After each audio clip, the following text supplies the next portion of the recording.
Welcome to Kumari தென்றல். இன்றைக்கி நம்ம கிச்சனில் இட்லி, தோசை, சப்பாத்திக்கு தொட்டு சாப்பிட்ற மாதிரி ஒரு சூப்பரான கார சட்னி தாங்க பார்க்க போகிறோம். இது பண்ணுறது ஒரு 5 நிமிஷத்தில் ரெடி பண்ணிடலாம். ரொம்ப டைம் எதுவும் ஆகாது. இது எப்படி பண்ணுறதுன்னு பார்க்குறதுக்கு முன்னாடி நீங்கள் இன்னும் நம்ம சேனலை சப்ஸ்கிரைப் பண்ணலைன்னா குமரி தென்றல் சேனலை சப்ஸ்கிரைப் பண்ணிக்கோங்க.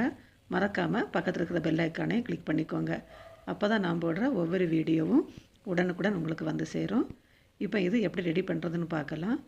இது ரெடி பண்ணுறதுக்கு நான் ஒரு மிக்ஸி ஜாரில் 10லேருந்து 15 மாதிரி சின்ன வெங்காயம் எடுத்துகிட்ருக்கிறேன்.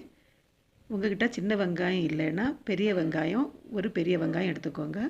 இது கூட 4லேருந்து 5 பல் பூண்டு, அப்புறமா 3 தக்காளியை இந்த மாதிரி கட் பண்ணிவிட்டு இதில் சேர்த்துடலாம். சேர்த்துட்டு இது கூட 1/2 ஸ்பூன் அளவுக்கு சீரகம் சேர்த்துக்கோங்க. அடுத்ததாக காரத்துக்கு நான் 1/2 ஸ்பூன் அளவுக்கு மட்டும் மிளகாய்த்தூள் சேர்த்துட்ருக்கிறேன். உங்களுக்கு எந்த அளவுக்கு காரம் வேணுமோ அந்த அளவுக்கு நீங்கள் மிளகாய்த்தூள் சேர்த்துக்கோங்க. அப்புறமா இதில் தண்ணி எதுவுமே சேர்க்காம நல்லா நைஸாக அரைச்சி எடுத்துடலாம். பாருங்கள், இந்த அளவுக்கு இதை அரைச்சி எடுத்துக்கோங்க. இப்போ இது இருக்கட்டும். இப்போ ஒரு கடாயில் 2லேருந்து 3 ஸ்பூன் அளவுக்கு நல்லெண்ணெய் சேர்த்துக்கோங்க.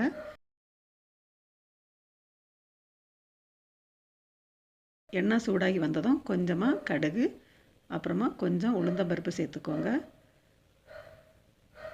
கடுகும் உளுந்தம்பருப்பும் நல்லா இந்த மாதிரி பொரிஞ்சு வந்ததுக்கப்புறமா இதில் கொஞ்சமாக கருவேப்பிலை சேர்த்துடலாம்.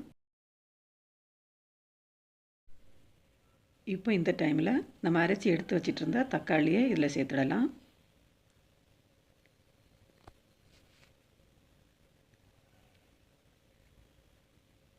தக்காளி சேர்த்துட்டு இப்போ இதுக்கு தேவையான அளவு உப்பை இதில் சேர்த்துக்கலாம். சேர்த்துட்டு இதை நல்லா கலந்து விட்டுக்கோங்க. கலந்து விட்டதுக்கப்புறமா இந்த தக்காளி வெங்காயத்தோட பச்சை வாசனை போனோம். அது வரைக்கும் மட்டும் ஒரு 2 நிமிஷத்துக்கு இதை வேக விட்டுக்கோங்க. ரொம்ப அதிக நேரம் எதுவும் வதக்க வேண்டாம். 2 நிமிஷம் மட்டும் இதை வதக்கி எடுத்துக்கிட்டாலே போதும். இப்போ பாருங்கள், நம்ம சேர்த்துட்டு இருந்த எண்ணெயெல்லாம் நல்லா பிரிஞ்சு வந்துட்டுருக்கு பாருங்கள். இப்போ இது நமக்கு ரெடி ஆகிடுச்சு. ரொம்ப சூப்பரான கார சட்னி ரெடி ஆகிடுச்சு.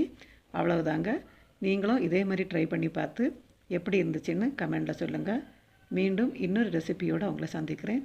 நன்றி, வணக்கம்.